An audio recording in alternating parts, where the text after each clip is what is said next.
So we had an issue with the hot water in the building. They use a big domestic hot water coil.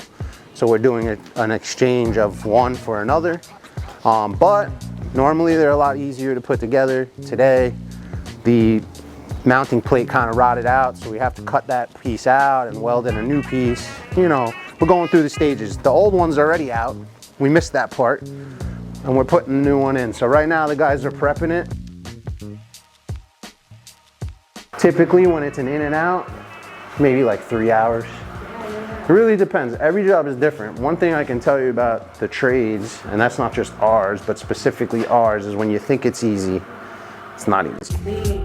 There's always an extra step. There's always another thing you have to do. There's always some complication. And I think that's anybody that follows us knows that's exactly the type of stuff we run into all the time. You know what I mean? So welcome to my home away from home, all right?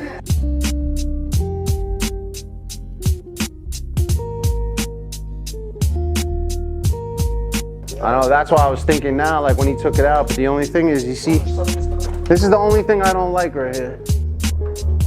Even with the 2 gaskets, because chances are that thing's gonna leak. The rest of it looks okay.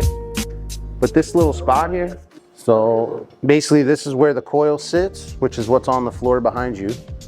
And then normally the water of inside of the vessel is about this high.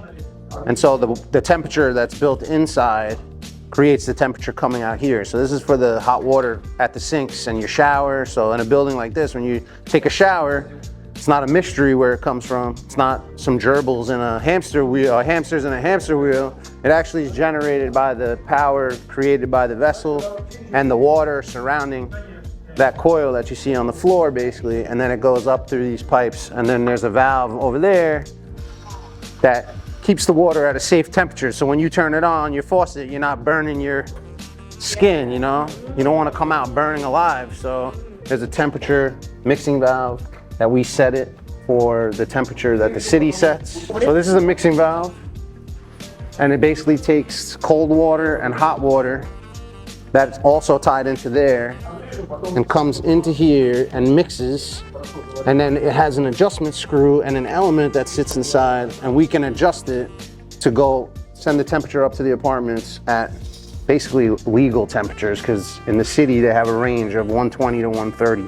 So we have to be in that range, because what's in here is like a little piston, right? So the piston drives up and down. So the colder the temperature here and the hotter the temperature here, it wants to move too much. So by putting this water in, which is warm, it warms up the cold water. So the drive inside isn't as drastic. Yeah, move that out of the way.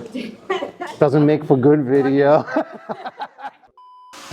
So, if you look closely at it, you can see the dirt starts to pile up inside, and so the transfer of the water to here isn't as great as it once was. Right. Oh, sorry, man. I didn't do it on purpose, you know?